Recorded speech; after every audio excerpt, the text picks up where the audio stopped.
Well, talking about stories and everything else, I've been reading a lot of fairy stories and legends and that kind of thing for the last few years. I'm very interested in it. The oral tradition of storytelling is all but gone in Ireland now, and it's a great shame, because it was a really, really wonderful part of our culture and a thing that sort of sustained people in dark nights before there was radios and televisions and things.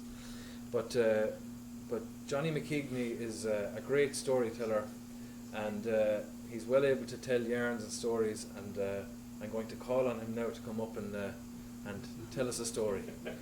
He didn't see it.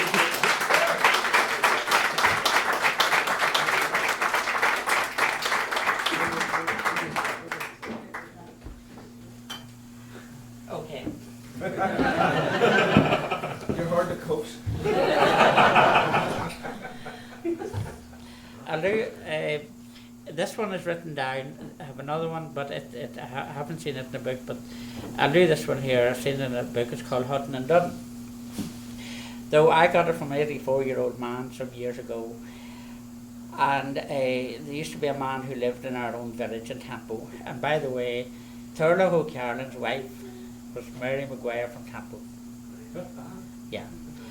And Thurlow O'Carolan came to Campo down to the Maguires, the landlords.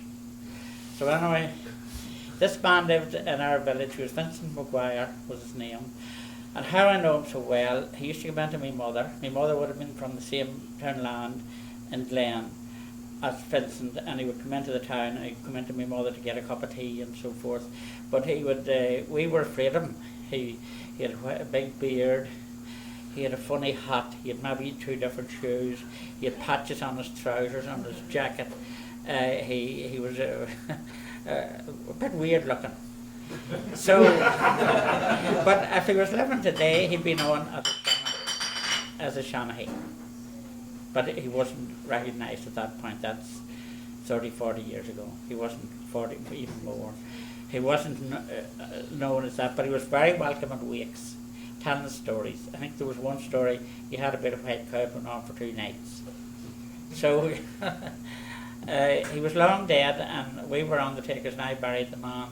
And then I started to get interested in what stories he had, and I asked everyone, even his daughter. I asked everyone about Vincent's stories, and it was years later when I met this man of 84, John Breen, and I was interviewing him, and he said, yes, I know a Vincent's story, and I'm going to tell it to you now. There was these 2 farmers, and they lived on hills opposite each other, and both kept a bull. One was a big man, one was a wee man. The big man became very jealous because the wee man was getting more business than he was getting. So he said to his sister one day, I'm going to put that wee man in a bag and bring him to Knocknastock and Loch. Oh, you wouldn't do that. I would, he says, I would. And away he went, and he got a bag, and he went over and he grabbed the wee man, he put him in the bag, and he tied the neck of the bag, threw it over his shoulder, and walked off up the road to the loch. But on the way, what passed by? Only a 3-legged hare. Oh, and this intrigued the big man. He had never seen the like of it before. He threw the bag on the ground and off after the hare. And up the road came a drover with a lovely herd of cows. And the drover saw the bag on the side of the road, and he says, is there somebody in the bag? I'm in here, said the wee man. What are you doing in the bag? There's an angel coming for me in 5 minutes. Oh, the drover thought, oh, would that be lovely. So he thought, he said to the wee man, would you let me into the bag and you can have my drove of cows? Okay, said the wee man, let me out. So he opened the bag and the wee man got out. The drover got in, the wee man tied the bag, and off he went home with his lovely herd of cows. Up the road come the big man. Lifted the bag and threw it over his shoulder and away to the loch, and out into the middle of the loch went the bag. Came home and he great humour to his sister. I got rid of the wee man. Not at all, she says. Hold your tongue, come out onto the hill, here do you see. And they looked over at the other hill, and there was the wee man admiring this beautiful herd of cows. So they never stopped over beside him. Where did you get the cows?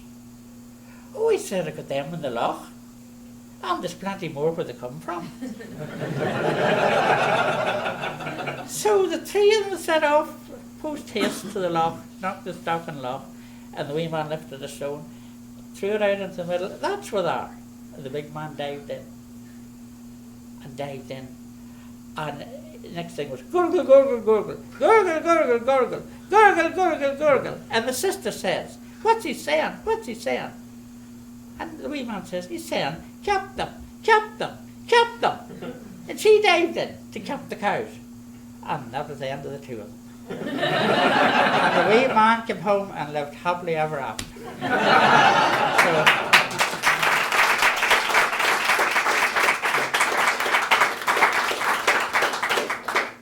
there was another one. This is only a wee short one.